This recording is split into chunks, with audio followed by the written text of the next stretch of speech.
history of this organization has been discussed, how it came about. The matters are very clear. When the ANC, as the organization of all of us, was banned, the freedom fighters put together, not one organization, finally took a decision. Let it continue underground, whilst not non-violent, but let us establish a new organization to rescue our people. And a long discussion took place within the ANC, and finally the ANC felt it was a good idea. They agreed. Then it was important that we therefore include what was then called the alliance, the original one, not the tripartite, the original one of 5 organizations, which was the ANC, the South African Indian Congress, the Colored People's Congress, the Congress of Democrats, those were the whites, and SACTU, which was the trade union movement. That was the original alliance. Why were these separated like this? It's because during that time, groups in this country, different groups, were not allowed to be in one organization. If you were a member of the ANC, an Indian would not be allowed to join. It was apartheid. Second, the Coloureds were not allowed to join the ANC because it belonged to the Africans, and the whites as well. But of course, in the process, a revolutionary trade union had come about called SACTU. And therefore, because it was important we meet together to discuss the question of oppression in the country, if we were to be found together in one of these organizations, we would be arrested. So a decision was taken, let us have an alliance which must be led by the ANC, so that when we meet, we discuss as not one organization, but as an alliance. It's important to know this history as well, because we come from very far. So when the ANC had the initial discussions about, before the name of Umkhonto Wesizwe, about a new organization that must wage the armed struggle, there is a very important history in it, which we are not going to talk about it right now. But once the ANC National Executive Committee agreed, and it said the matter is not complete if we did not have the entire alliance agreeing to this, because we must all fight our enemy. And the meeting, which took the whole night, was then organized. People who were in the forefront about this organization, which at the time they met had no name.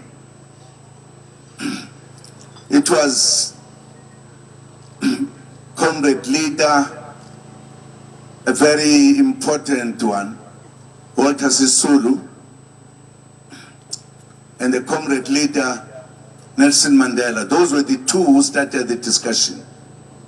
But there's a long history going backwards, where it came from, that they must say the time for the armed struggle has come.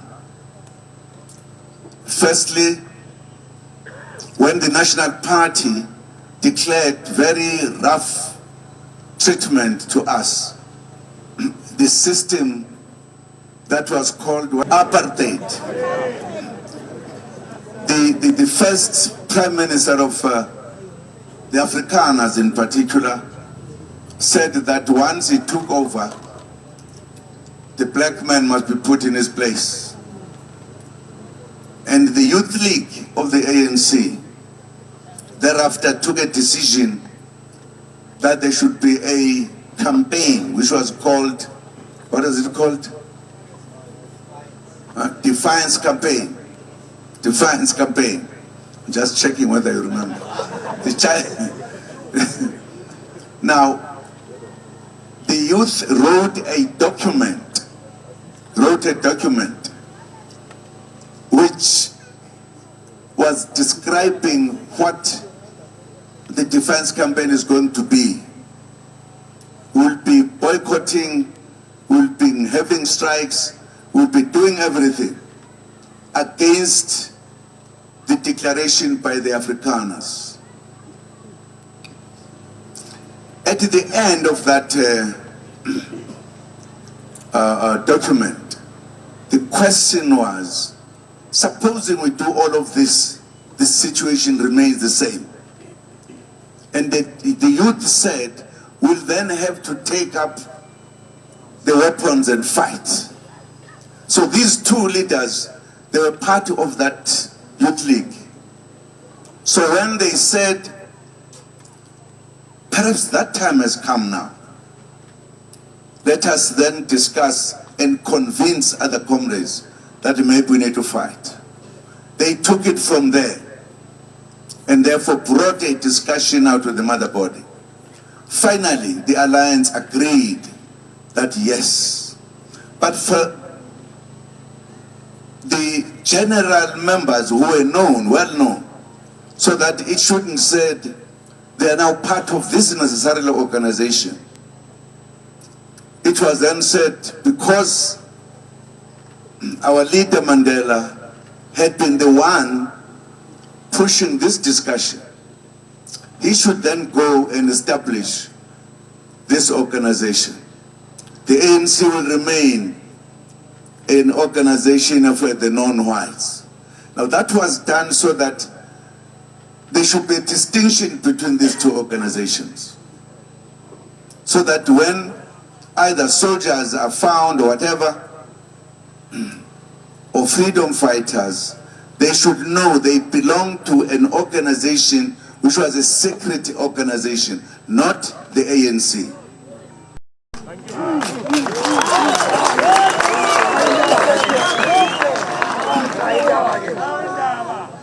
I joined Umkhonto Wesizwe early after its formation, and I was a member of the ANC which was operating underground then. I was a member, yeah. But I couldn't say because I was an ANC member, I was then automatically an MK. No. There was a difference. After the president of the ANC, Chief Lutuli, had proposed the name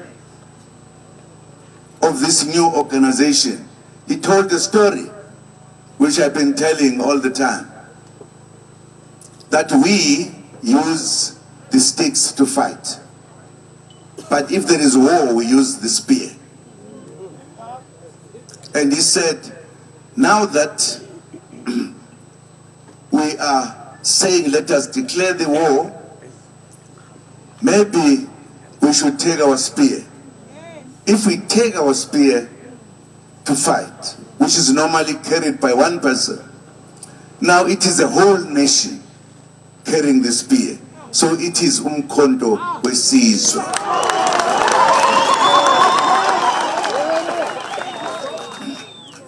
But once that decision was taken, then Mandela was elected to establish Umkhonto Wesizwe. As you know, in the ANC you join, you sign, there's your signature. In MK, you take a vow that I will die for this country. And when MK emerged in 1961, announced itself that here we are, a new organization that is going to fight for the freedom of our black people. It said we are a secret organization, will never be known, and we are going to fight. And therefore, if we were to be a member of MK then, military one. You have to take an oath. And before this, there's a document that the MK establishers came with, I'm sure many of you know it, which says the time come. Who's going to continue? This is a declaration of Umkhonto Wesizwe on information and a vow. There comes a time in any nation where there remain only two choices: submit or fight. We shall not submit. We shall